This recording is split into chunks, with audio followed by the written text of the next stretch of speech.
তো প্রথমে আমি গুরু মহারাজের চরণে প্রণাম জানিয়ে তার আশীর্বাদ প্রার্থনা করি। নমঃ বিষ্ণুপাদায় কৃষ্ণ পৃষ্ঠায় ভূতলে শ্রীমতে জয়পতাকা স্বামী নীতি নামিনে নম আচার্য পাদায় নিতাই কৃপা প্রদায়িনে গৌর কথা ধামদায় নগর গ্রাম তারিণে। জয় জয় শ্রী চৈতন্য জয় নিত্যানন্দ জয়াদ্বৈত চন্দ্র জয় গৌর ভক্তবৃন্দ। মহাপ্রভু তিনি টোটাল 48 বছর এই জগতে ছিলেন। 24 বছর তিনি এই মায়াপুরে কাটিয়েছেন, কিন্তু যে জন্য তিনি এসেছিলেন সেটা এখানে কিছুই করলেন না। বাল্যাবস্থায় তিনি তর্ক বিতর্ক পাণ্ডিত্য এইগুলো করে কাটিয়েছেন। তারপরে তিনি সংসার জীবন গ্রহণ করলেন, একটু প্রচারের জন্য বাংলাদেশে গেলেন। তা আবার 2 মাস বাংলাদেশে থাকার পর সংবাদ এলো লক্ষ্মীপ্রিয়া মহাপ্রভুর বিরহে তিনি প্রাণ ত্যাগ করেছেন। চলে এলেন, বিষ্ণুপ্রিয়ার সঙ্গে বিবাহ হলো, অল্প দিন সংসারে ছিলেন। তারপরে তিনি যাই হোক তিনি গয়াতে পিণ্ডদানের ছলে গিয়ে দীক্ষা নিয়েছে, একটু হরিনাম শুরু করলেন শ্রীবাস অঙ্গনে, কিন্তু তাও ছিল সীমিত। কয়েকজন নির্বাচিত ভক্তের প্রবেশ অধিকার ছিল সে কীর্তনে, সবার অধিকার ছিল না। সন্ন্যাস নিয়ে যখন পুরী গেলেন, পুরীতে রথযাত্রার পরে তিনি গেলেন দক্ষিণ ভারতে। দক্ষিণ ভারতে যাওয়ার সময় তিনি গোদাবরীতে, ওখানে গিয়ে গোদাবরীর ঘাটে গিয়ে তিনি রামানন্দ রায়ের সঙ্গে মিলিত হলেন। তিনি রামানন্দ রায়কে আলিঙ্গন করলেন। রামানন্দ রায় অবাক হয়ে গেলেন, আমার মতো একজন শূদ্র অধমকে একজন সন্ন্যাসী আলিঙ্গন করলেন কেন? এর আগে শুনবেন, মহাপ্রভু যখন পুরীতে ছিলেন প্রতাপরুদ্র রাজাকে আলিঙ্গন তো দূরের কথা, দর্শনই দিলেন না, আর এখানে গিয়ে আলিঙ্গন করছেন। তো রামানন্দ রায় বলছেন, মোর পরশে না করিলে ঘৃণা বেদ ভয়, মোর দর্শন তোমা বেদে নিষেধ হয়। আপনি যে আমাকে আলিঙ্গন করলেন, আপনি বেদ পুরাণের ভয় করছেন না? লোকে কি বলবে আপনাকে? বেদে তো নিষেধ করা হয়েছে, আমাকে আপনি কেন আলিঙ্গন করলেন? মহাপ্রভু বলছেন, না রামানন্দ রায়, তোমার কৃপায় তোমায় করাই নিন্দ কর্ম, সাক্ষাৎ ঈশ্বর তুমি, কে জানে তোমার মর্ম। আপনি যে কি কাজ করছেন, আপনার কর্মের দ্বারা লোকে আপনাকে নিন্দা করবে, সেটা আমি সহ্য করতে পারবো না। আমানিস্তারিতে তোমার ইহা আগমন, পরম দয়ালু তুমি পতিত পাবন। আমি কৃতার্থ হয়েছি, কিন্তু আপনাকে নিন্দা করবে সবাই। তা আপনি আমাকে আলিঙ্গন করে উদ্ধার করেছেন, কেননা আপনার স্বভাব হচ্ছে মহান্ত স্বভাব এই তারিতে প্রামর, নিজ কার্য নাহি তবু যান তার ঘর। যদিও এই আমাকে আলিঙ্গনের দ্বারা আপনার এখানে কিছু নেই, কিন্তু আমাকে আপনি উদ্ধার করেছেন, তো আমি কৃতার্থ। মহাপ্রভু বলছেন, প্রভু কহে তুমি মহাভাগবতোত্তম, তোমার দর্শনে সবার দ্রব হইল মন। মহাপ্রভুর সঙ্গে অনেক ভক্ত গেছেন, আর সবার সামনে তিনি রামানন্দ রায়কে আলিঙ্গন করেছেন। মহাপ্রভু বলছেন যে আসলে আমি তোমাকে আলিঙ্গন করেছি কেন? তুমি হচ্ছ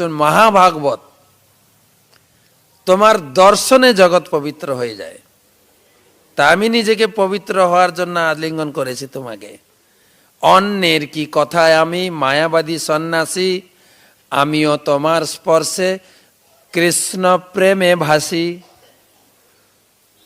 আমার মতো মায়াবাদী ব্যক্তিও তোমাকে স্পর্শ করে, তোমাকে আলিঙ্গন করে আমার জীবনেও কৃষ্ণ প্রেম এসে গেছে। এই জানি কঠিন মোর হৃদয় সদিতে, সার্বভৌম কহিলেন তোমারে মিলিতে। সার্বভৌম ভট্টাচার্য জানে আমার হৃদয়টা কত কঠিন, কেননা সে বারবার আমাকে বলেছিল প্রতাপ রুদ্ররাজার সঙ্গে মিলিত হওয়ার জন্য, আমি হইনি, সে জানে। তাই সেই কঠিন হৃদয়টা তোমাকে আলিঙ্গন করে দ্রবীভূত করলাম। তো এইভাবে দুজনের গুণকীর্তন করছেন। তো মহাপ্রভু বলছেন, তোমার মুখে কৃষ্ণ কথা শুনিতে হয় মন, পুনরপি পাই যেন তোমার দর্শন। তো আমি তোমার কাছ থেকে, তুমি তো ভাগবতের ভাগবতোত্তম উত্তম ভাগবত বক্তা, তো তোমার কাছ থেকে আমি কিছু কৃষ্ণ কথা শুনবো, তুমি আমাকে জন্য একটু সময় দাও। রায় কহে, আইলা যদি পামর সধিতে, দর্শন মাত্র শুদ্ধ নহে মোর দুষ্ট চিত্তে। রামানন্দ রায় খুব লজ্জিত হয়ে গেছেন, বলছেন কি বলছেন প্রভু, আপনি এসছেন আমাকে উদ্ধার করতে, তাই আপনি এইখানে কয়েকদিন থাকুন, আমি এবং আমার মতো পামরদের উদ্ধার করুন। দিন 5-7 রহি করহ মার্জন, তবে শুদ্ধ হয় মোর এই দুষ্ট মন।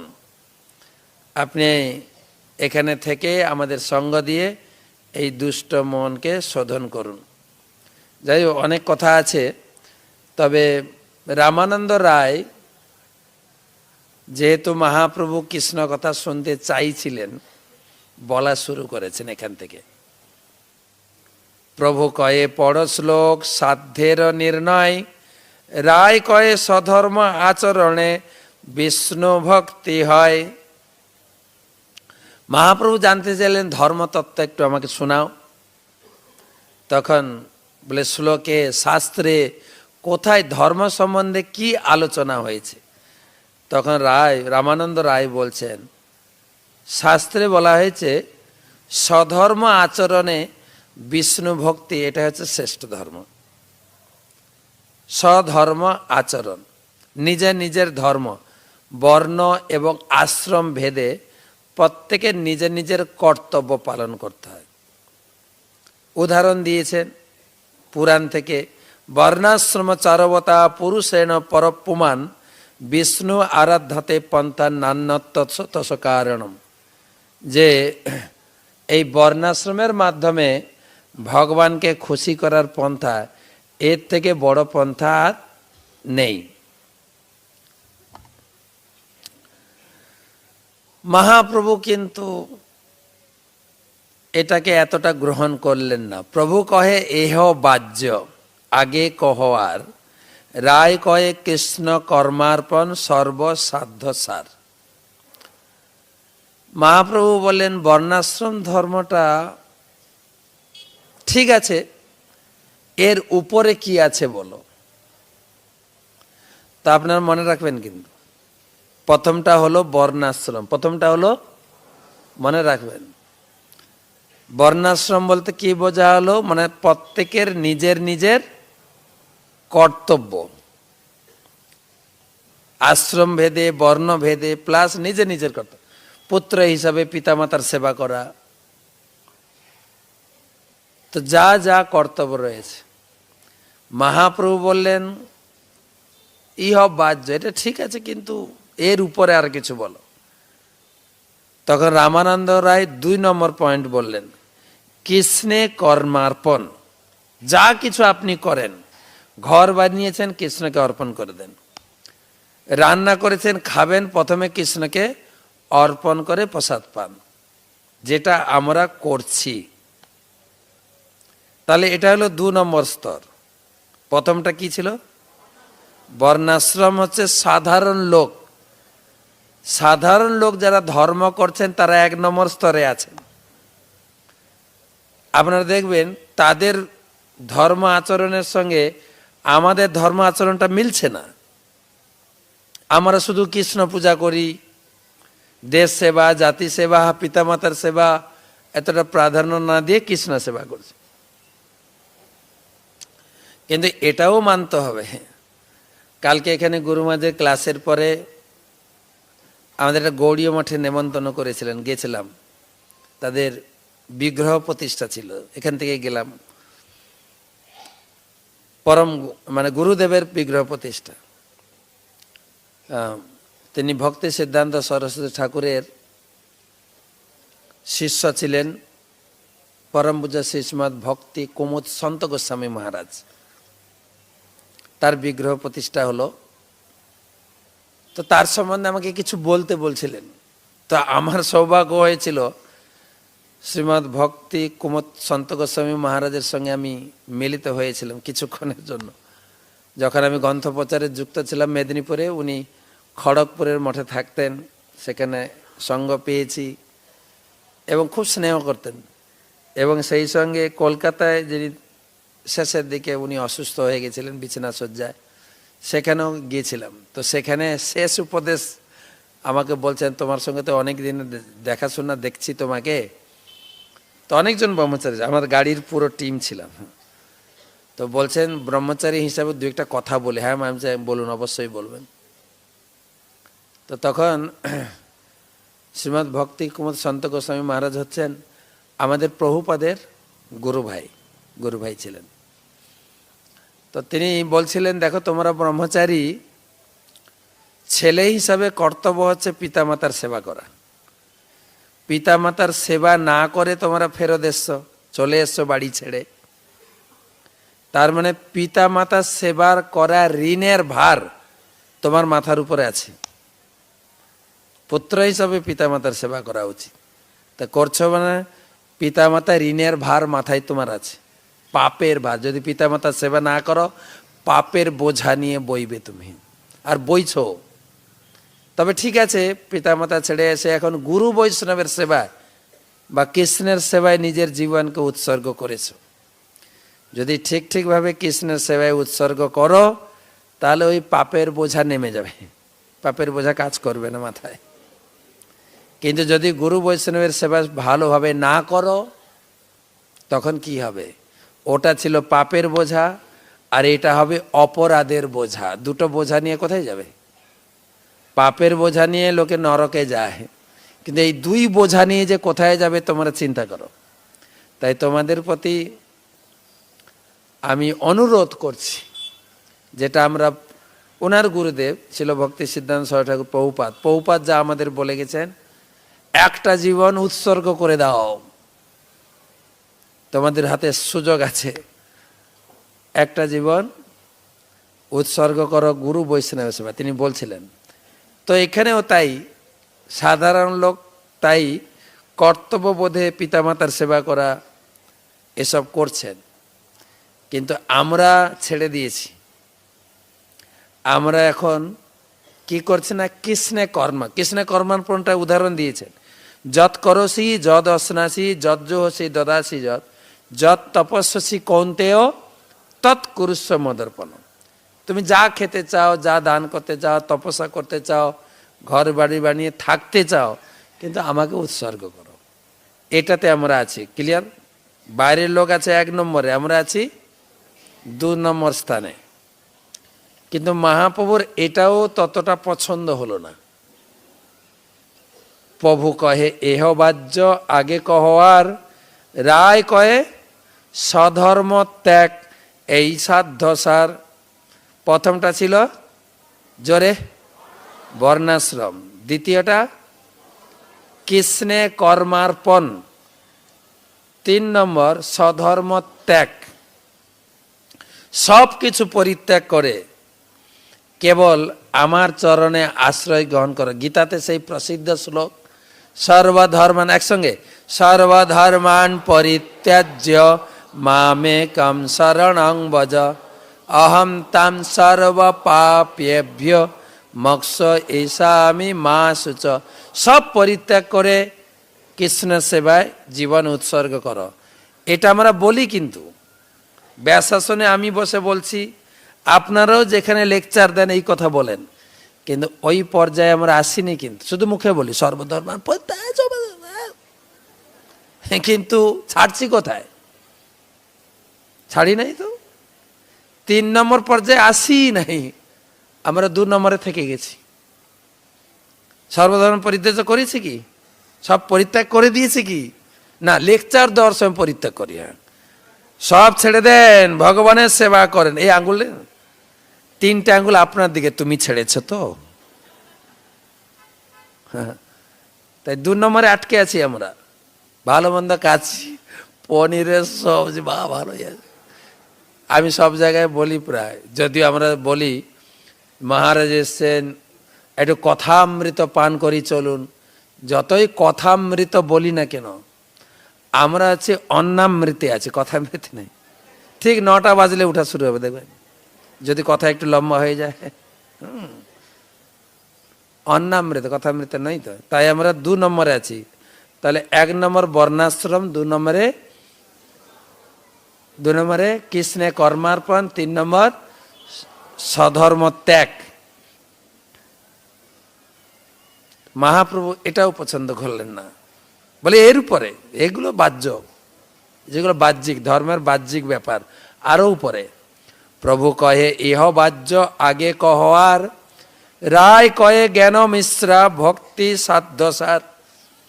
4 নম্বর হচ্ছে জ্ঞান মিশ্রা, সব লিখবেন কিন্তু। প্রথমটা ছিল, সবাই তো শ্রুতিধর সব শুনছেন, কিন্তু লিখতে হবে।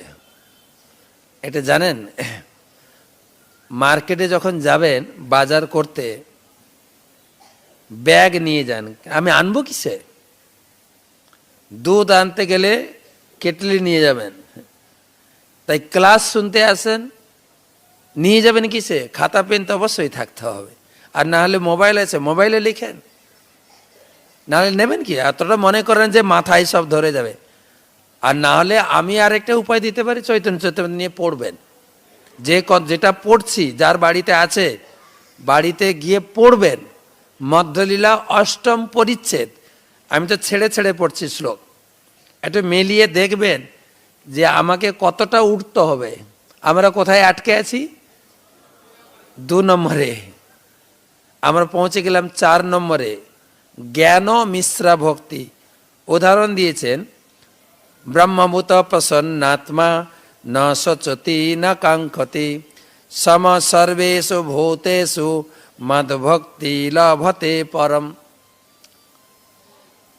কেউ যখন জ্ঞান অনুশীলন করতে করতে মোক্ষ পর্যায়ে পৌঁছে যায়, তখন সে ব্রহ্মভূত স্তর লাভ করে। তাহলে কত নম্বর গেল? আরেকবার, বর্ণাশ্রম, কৃষ্ণে কর্মার্পণ, স্বধর্ম ত্যাগ, জ্ঞান মিশ্রা। 4র্থ, প্রভু কহে পঞ্চম, প্রভু কহে এহ বাহ্য আগে কহার, রায় কয়ে জ্ঞান শূন্য। আগে ছিল জ্ঞান মিশ্রা, এবারে হলো জ্ঞান শূন্য। জ্ঞানের এই ব্রহ্মস্তর পেরোতে হবে। জ্ঞানে প্রয়াস মুদপাস্য নমন্ত এব জীবন্তী সম্মুখরিতাম ভবদীয় বার্তাম স্থানে স্থিতা শ্রুতিগতাং তনুবাং মনোবি য প্রায়স অজিত জিত পিয়সিত তৈ স্ত্রীলোক্যাম। নিয়মিত ভাগবত কথা শুনুন। ভাগবত কথা শুনতে শুনতে শুনতে শুনতে আপনার চিত্ত ভগবানের চরণে অর্পিত হয়ে যাবে। প্রথমটা বর্ণাশ্রম। আমি রিপিট করছি, যেহেতু সবাই হাঁ করে শুনছেন তো লিখছেন না। প্রথমটা বর্ণাশ্রম, ঠিক পাঠশালা পড়ানোর মতো। হ্যাঁ। দ্বিতীয়টা কৃষ্ণে কর্মার্পণ, তৃতীয়টা স্বধর্ম ত্যাগ, 4র্থ জ্ঞান মিশ্রা, 5ম হয়ে গেল জ্ঞান শূন্য। মহাপ্রভু তাতেও ঠিক তার মনোপুত হলো না।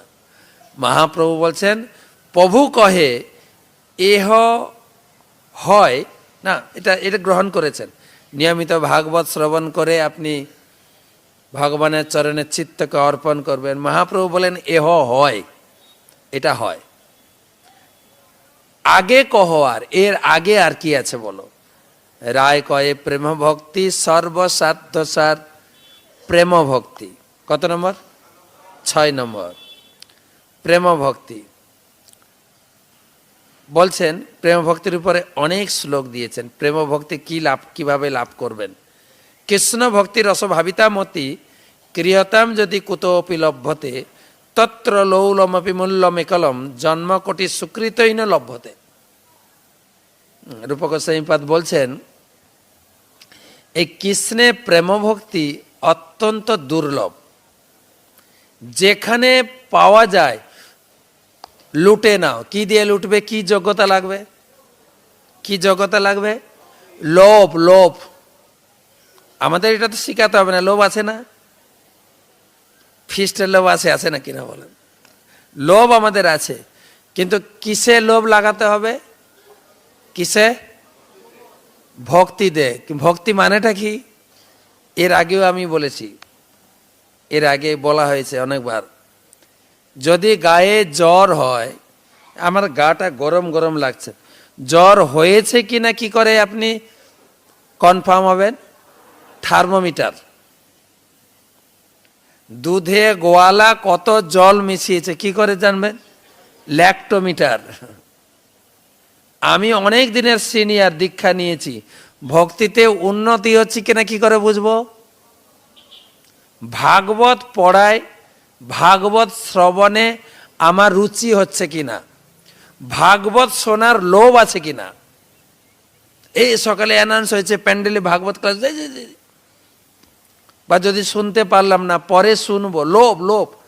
ভাগবত শোনার প্রতি যদি লোভ জাগে তবে ভক্তিতে উন্নতি হচ্ছে। তাই এখানে বলছেন কৃষ্ণ ভক্তির রসভাবিতা মতি ক্রিয়তাম কুত বিলভ্যতে তত্র লৌলমপি মূল্য। সেই লোভ, ভাগবত শোনার, ভাগবত পড়ার লোভ কোটি কোটি জন্মে হয় না। কারো যদি হয়ে যায় তাহলে সে প্রেম ভক্তি পেয়ে যাবে। এখানে সিদ্ধান্ত স্থাপন করছেন। কিন্তু তো কত নম্বরে পৌঁছালাম আমরা?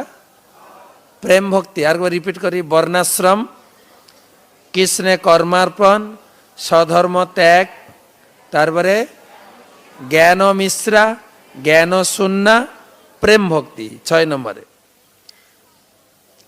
তো প্রেম ভক্তিতে মহাপ্রভু বা এর আগে যে জ্ঞান শূন্যতে এহ হয় বলেছিলেন, প্রেম ভক্তির কথা শুনে মহাপ্রভু বললেন, প্রভু কহে এহ হয়, এটাও ঠিক আছে। আগে কহ আর রায় কহে দাস্য প্রেম সর্বসাধ্য সার। এবারে প্রেম ভক্তির ভিতরে স্টেজ, প্রেম ভক্তি হয়ে গেল, এবার স্টেজ।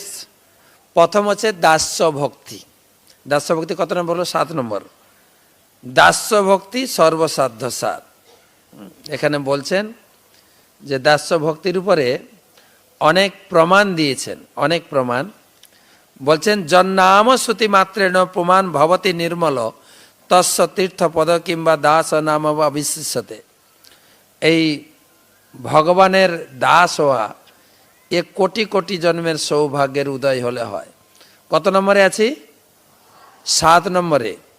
প্রভু কহে এহ হয়, কিচ্ছু আগে আর আরেকটু আগে। রায় কহে সখ্য প্রেম সর্বসাধ্য সার। দাসের উপরে সখ্য প্রেম কত নম্বর? 8 নম্বর। ইত্থম প্রমাণ, ইত্থম শতাং ব্রহ্ম সুখানুভূত্যা দাস্যম গতানাং পরদৈবতেন মায়া শ্রিতানাম নরদারকেণ সার্ধম বিজর্হুকিত পুণ্য পুঞ্জা। ব্রহ্মার শ্লোক মনে। ব্রহ্মা বলছেন, এই যে ভগবানের সঙ্গে সখারা সারা দিন খেলা করে গোচারণে গিয়ে, কৃষ্ণকে ছাড়তে চাইতো না। গোচারণ লীলা, বন ভোজন লীলা, খেলা করতে করতে এত আনন্দে মেতে গেতেন। বাচ্চারা খেলায় মজে গেলে কি হয়? খাওয়ার কথা ভুলে যায়, তাই না? মা জোর করে ডেকে খাওয়ায়, এই আয় খেয়ে যা, তো খেতে আসতে চায় না, মা জোর করে এনে খাওয়ায়। কেননা খেলার এত নেশা, এই নেশাটা বর্তমান ছেলে মেয়েরা তো পাচ্ছে না। কেন বর্তমান ছেলে মেয়েরা, আমরাও খেলেছি 6 বছর 7 বছর, 6 বছরের পড়া 6 বছরের পরে পড়া শুরু করতাম, আর এখন 2.5 বছর হলেই পিঠে বুক ব্যাগ। আর খেলাধুলা গেছে, খেলাধুলার মাঠও নেই, যা করতে হবে ঘরের ভিতরে, ইটিং মিটিং খেলিং যা করো ঘরের ভিতরে, হাগিংও ঘরের ভিতরে, সব ঘরের ভিতরে, ঠিক আছে। তো সেই, কিন্তু ভগবানের সঙ্গে খেলাধুলা করতো বাচ্চারা, ভুলে যেতেন। আর ভগবান খেলতে যেতেন কোথায়? মাঠে। মা আছে ঘরে, মা খাবারের পুটলি দিয়ে পাঠিয়ে দিয়েছেন, কিন্তু ঘরে থাকলে না মা ডেকে খাওয়াবে, ঘরে নেই তো, মা কোথায়? মা তো ঘরে, বাচ্চারা মাঠে। তাই মায়ের মতো আরেকজন ব্যক্তি যে বাচ্চার খুব প্রিয়, দুবার মা বলে, বলেন তো, মা মা মামা, মামা খাওয়াতো কৃষ্ণকে। প্রতিদিন 3টে করে অসুর পাঠাতেন। প্রথম অসুর সকালে পাঠাতেন, বধ করার পরে মনে পড়তো, ও খিদে লেগেছে, বসো সবাই খাই। তখন খেতে বসতেন, আর খুব আনন্দ করে খেতেন, মজা করে খেতেন, আনন্দ করে মজা করে। কানাই মাঝখানে বসতেন, চারিদিকে সখারা বসতেন, সবাই কানাইয়ের মুখের দিকে হাঁ করে তাকিয়ে খেতেন, চোখ ঘোরাতো না, কি খাচ্ছি দেখছে না। কানাইয়ের মুখমণ্ডল না দেখে এক মুহূর্ত থাকতে পারে, কানাইয়ের মুখের দিকে তাকিয়ে খেত। আর যেটা টেস্ট লাগতো মুখ থেকে বের করে কানাইকে খাওয়াতো। ও কানাই দেখো আমার মা কত সুন্দর লাড্ডু বানিয়েছে, খাও খাও খাও খাও। আর কানাই ও সখার মুখের দিকে তাকিয়ে খেত। কানাই ও সখাদের মুখমণ্ডল না দেখে তার খুশি লাগতো না, খেতেন সবাই। আর তাদের মা বলে দেয়নি যে কারোর সঙ্গে শেয়ার করবি না, তাই বাচ্চারা সবাই কানাইয়ের সঙ্গে শেয়ার করে খেয়েছে। আর আমাদের মা বলে দিয়েছে, তোর টিফিন কাউকে দিবি না, কারোরটা তুই খাবি না। এ স্বার্থপর তো মা শিখিয়ে দিয়েছে। সেই মার সঙ্গে ছেলে যখন বউ নিয়ে আসবে, মার সঙ্গে শেয়ার করবে? বলেন তো, তুমি শিখিয়েছ মা, তোমার সঙ্গে শেয়ার করা যাবে না, তাই তুমি গ্রামে থাকো, আমি বউকে নিয়ে শহরে থাকি। সবাই শেয়ার করে খাওয়াচ্ছে। মধুমঙ্গল শেয়ার করছে না, সে একটু লোভী, বেশি খায়। আপনারাও জানেন, একটু পাতলা ছিল তো, পাতলা লোকেরা একটু বেশি খায়, কিছু মনে করেন না। আমাদের গ্রামের দিকে বলে সরু পেটে গরু ধরে। ও ঘর থেকে নিয়ে এসে ঘোল, সবাই কানাইকে দিচ্ছে, সামনে থাকলে কানাইকে দিতে হবে, তাই তিনি চলে গেলেন পিছনে। পিছনে গিয়ে ঘোলটা মুখে পুরো ঢেলেছে, মুখ একদম এরকম ভর্তি হয়ে গেছে। আর এতটাই ভরে গেছে, ঢোক গিলতে গেলে কিছু বেরিয়ে যাবে, সেইটুকুও ছাড়তে চাইছে না। সেই জন্য গিলতেও পারছে না, ফেলতেও পারছে। সবাই বলেন, সবাই বসেন এরকম, সবাই সবাই। এবার ভগবান চিন্তা করছে, সবাই শেয়ার করলো, মধুমঙ্গল শেয়ার করছে, কোথায় গেল ভগবান জানেন কিনা কোথায় আছে? পিছনে। পিছনে মুখ ঘুরে দেখছে মধুমঙ্গল কিরকম বসে আছে, দেখেন একটু। ভগবান নিজের মুখটা নিয়ে সেট করেছে, নাও দিয়ে 2 আঙ্গুল দিয়ে চাপ দেও, সমস্ত মধুমঙ্গলের মুখের ঘোল। তো ভগবান এরকম আনন্দ করতেন। সকালে খাওয়া দাওয়া হয়ে গেল, আবার দুপুরে মামা একটা ওষুধ পাঠাবেন, দুপুরে খাওয়া দাওয়া হবে, সন্ধ্যার সময় বাড়ি ফিরবেন সবাই অসুর বধ করে। 3 এখন দুঃখের বিষয় হচ্ছে, আমাদের এই হিন্দু পরিবারে মামা শব্দটা লুপ্ত হতে যাচ্ছে। জানেন কি আপনি? ধরুন আপনার একটা মেয়েকে বিয়ে দিয়েছেন, তার ছেলে মেয়ে হয়ে মামা কাকে ডাকবে? মামা আছে না নেই? নেই তো, নেই না, দেননি আপনি। একটা নিয়েছেন, বেশি নেব না। কালকে মারা সেদিন বলছিলেন ক্লাসে, আপনার একটা ছেলে আছে, তার বিয়ে হবে, তার ছেলে মেয়ে পিসি কাকে ডাকবে? আছে না নেই? নাহলে গভর্নমেন্ট পিসিকে ডাকবেন, আর কি করবেন? মামা, পিসি, কাকু, জেঠু সব শোকেসে ভরে রাখবেন কয়েকদিন পরে। হাসি লাগছে তো, কিন্তু আমাদের দুঃখের কথা এগুলো। তো সেই সখ্য ভক্তি হচ্ছে কত নম্বর? টাইম শেষ হয়ে গেছে, 8 নম্বর। প্রভু কহে এহ হয় আগে কিছু, আচ্ছা সখ্য ভক্তি। প্রভু কহে এহ উত্তম, প্রথমটা ছিল এহ হয়, তারপরে ছিল এহ হয়, এখন হচ্ছে এহ উত্তম আগে কহ আর রায় কহে বাৎসল্য প্রেম সর্বসাধ্য সার। বাৎসল্য প্রেম, তারপরে কত নম্বর হলো? 9। ওকে, প্রভু কহে এহ উত্তম, কত এহ উত্তম বলেছি না? প্রভু কহে এহ উত্তম আগে কহ আর রায় কহে বাৎসল্য প্রেম সর্বসাধ্য। বাৎসল্য প্রেম শ্রেষ্ঠ হয়ে গেল। বাৎসল্য প্রেমের পরে প্রভু কহে এহ উত্তম আগে কহ আর রায় কহে কান্তা প্রেম সর্বসাধ্য সার। এর উপরে হচ্ছে কান্তা প্রেম, যেখানে গোপীরা তাকে স্বামী রূপে সেবা করেছিল। কত নম্বর হলো? 10 হয়ে গেল। প্রথম থেকে বর্ণাশ্রম, কৃষ্ণে কর্মার্পণ, স্বধর্ম ত্যাগ, জ্ঞানমিশ্রা, জ্ঞানশূন্যা, প্রেম, দাস্য, সখ্য, বাৎসল্য, মধুর। 10। মহাপ্রভু বলছেন আগে কহবার, ইহা শ্লোকটা বের করি, দাঁড়ান। সব পড়ে দিলে তো বই নেবেন না, বই নিয়ে যাবেন, পড়বেন। তো মহাপ্রভু বলছেন, প্রভু কহে এহ সাধ্যাবধি সুনিশ্চয়, এটা সাধ্যের অবধি সুনিশ্চয়, কৃপা করি কহ যদি আগে কিছু হয়। এর আগে কিছু আছে কি? এর আগে কিছু আছে? রায় কহে সবার আগে পুছে হেন জনে, এতদিন নাহি জানি আছো এ ভুবনে। রামানন্দ রায় বলছেন এর উপরে আর কেউ জিজ্ঞাসা করে নাকি? আমার তো জানা ছিল না এতদিন। মহাপ্রভু বলছেন যদি থাকে বলো। তখন রামানন্দ রায় তিনি এই কান্তা ভক্তি বা কি বলে যে মধুর ভক্তির ভাগ বলবেন। লক্ষ্মী, বৈকুণ্ঠের লক্ষ্মী তারাও কান্তামে, তার থেকে শ্রেষ্ঠ হচ্ছে মথুরার দ্বারকার মহিষী, তারপরে শ্রেষ্ঠ হচ্ছে ব্রজগোপী। আর ব্রজগোপী অনেকে আছেন, তার ভিতরে শ্রেষ্ঠ হচ্ছে রাধা ঠাকুরানী। রাধা প্রেম এ হচ্ছে সাধ্য শিরোমণি।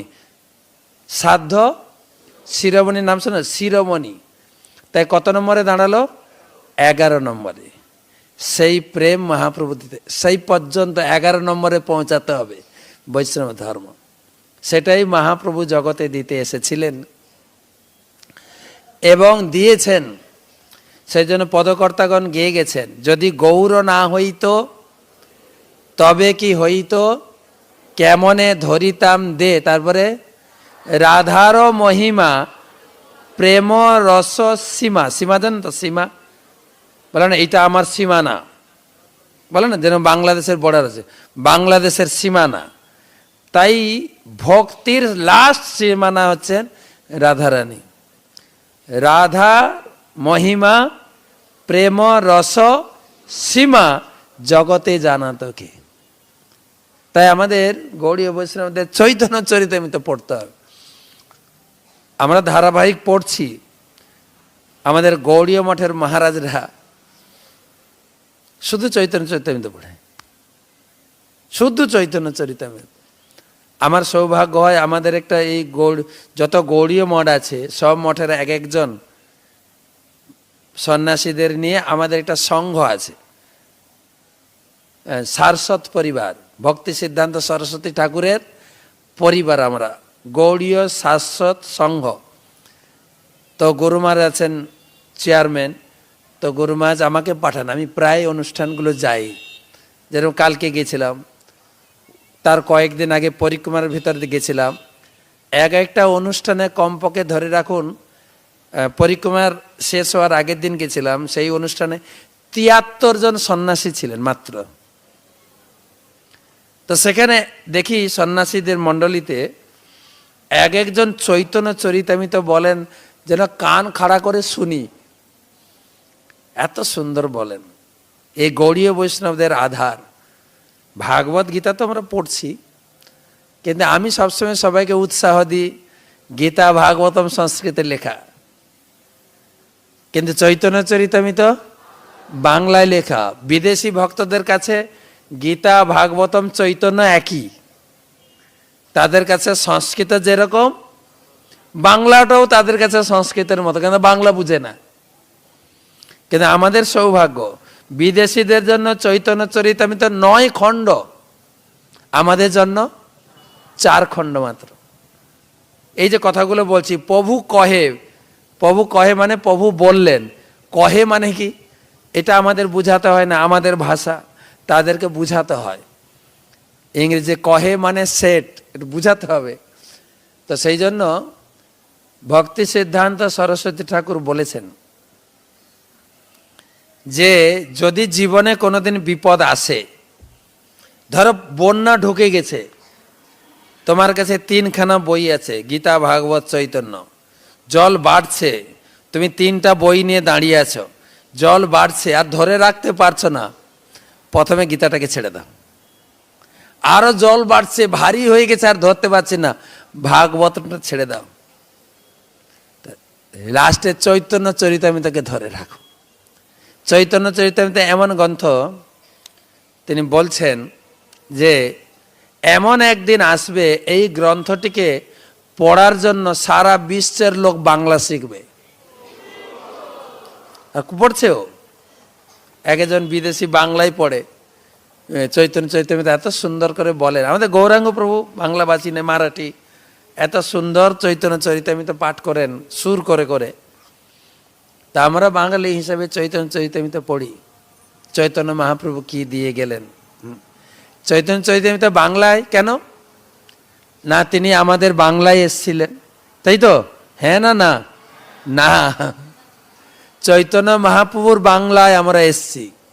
আমরা আমাদের বাংলায় চৈতন্যদেব আসেননি। এটা কার বাংলা? চৈতন্যদেবের বাংলা।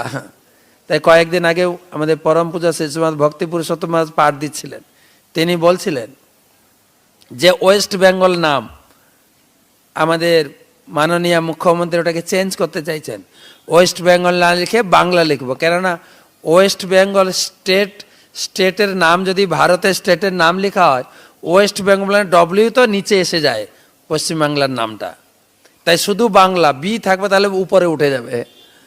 তখন মহারাজ বলছেন আজ থেকে ধরো 25-30 বছর আগে আমাদের পরম পূজ্য গুরু মা শিশুমা জয়পতাকা স্বামী গুরু মহারাজ, তিনি অ্যাপ্লিকেশন করেছিলেন গভর্নমেন্টকে, যেটা বাংলা নাম দেওয়া। কি বাংলা? গৌড়ের বাংলা, গৌড় বাংলা, বা বলতে পারেন গৌড় অঢ় বা র, গৌড় বাংলা তিনি তখন করতে। তাই এটা গৌড়ের বাংলা, আমাদের বাংলা না। কার বাংলা? গৌড়ের বাংলাতে আমাদের জন্মগ্রহণ করার ভাগ্য হয়েছে আমাদের।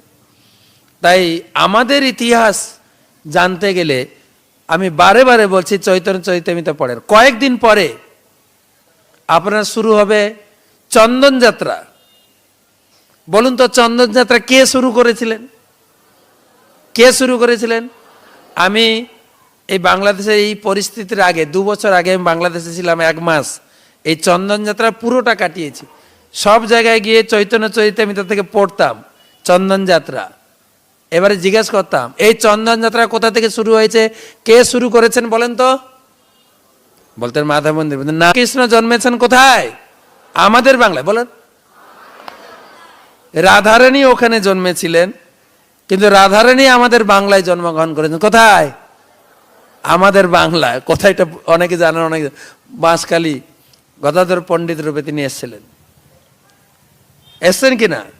যত পার্শ্বদ দেখেন নিত্যানন্দ প্রভু।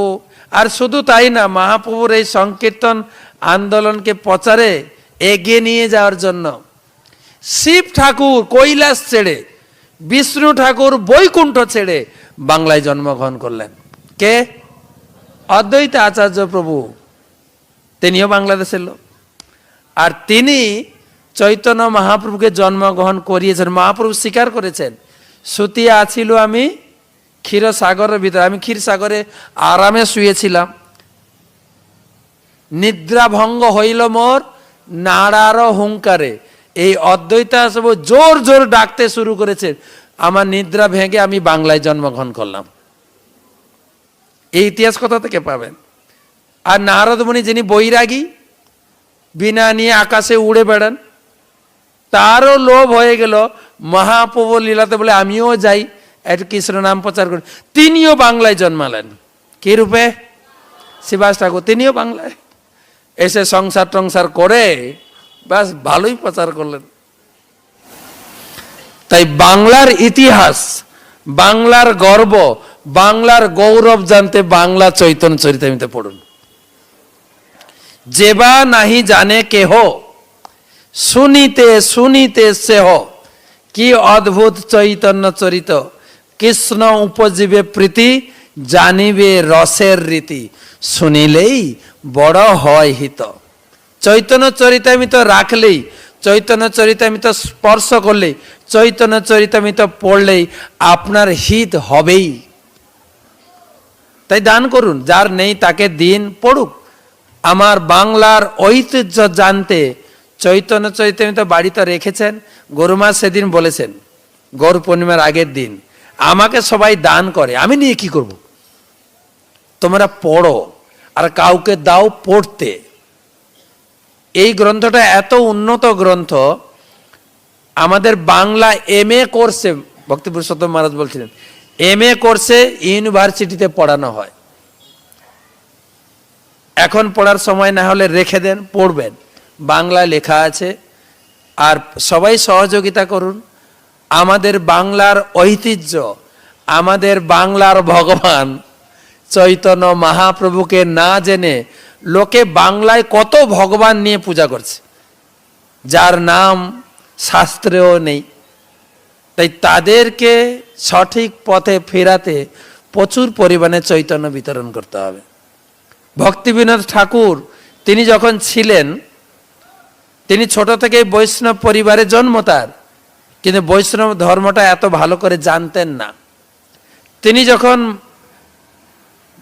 তিনি একবার শুনেছিলেন, যখন তিনি স্কুলে পড়েন, স্কুলে তার একজন পণ্ডিত টিচার তিনি বললেন, চৈতন্যদেব বাংলায় জন্মগ্রহণ করেছিলেন এবং আপামর জনগণকে তিনি প্রেম ভক্তি দান করেছেন। তখন থেকে চৈতন্য মহাপ্রভু সম্পর্কে জানার জন্য তার খুব উৎসাহ হয়। কি জানবো কি করে? চৈতন্য চরিতামৃত কোথায়? চৈতন্য চরিতামৃত পেলেন না। তার এক খণ্ড চৈতন্য চরিতামৃত পেতে অনেক দিন লেগে গেছিল। গরুমাজ বলছেন, এখন তো বিবিটির দ্বারা প্রচুর চৈতন্য চরিতামৃত ছাপানো হয়েছে। লোককে বললে বলে এখন নেব, পরে নেব। লোককে বলছে নিয়ে যা, এখন না, নেন, পড়ুন চৈতন্য চরিতামৃত। আমি যেরকম আপনাদের কাছে মানে হাত পেতে বা হাত জোড় করে বিনম্র নিবেদন করছে, আপনারাও বলুন, আপনাদের যত পরিচিত আছে সবাই চৈতন্য চরিতামৃত পড়ুক। মহাপ্রভু বলেছেন, আমি এসেছিলাম কৃষ্ণ প্রেম সবাইকে দিতে, একলা মালাকার আমি কাহা কাহা যাব, একলা বা কত ফল পাড়িয়া বিলাবো। একলা উঠাই দিতে হয় পরিশ্রম, কেউ পায় কেউ না পায়, রহে মনে ভ্রম। অতএব আমি আজ্ঞা দিলু সবাকারে, এই প্রেম ফল দেহ যারে তারে, যাকে তাকে বিতরণ করুন, যাকে তাকে। মহাপ্রভু যারে তারে ভাষাটা আছে। তাই সবাইকে বিনম্র নিবেদন। আজকেও স্কিমটা আছে, তো কালকে গুরু মহারাজের দীক্ষা অনুষ্ঠান আছে, কালকের পর্যন্ত স্কিমটা থাকবে।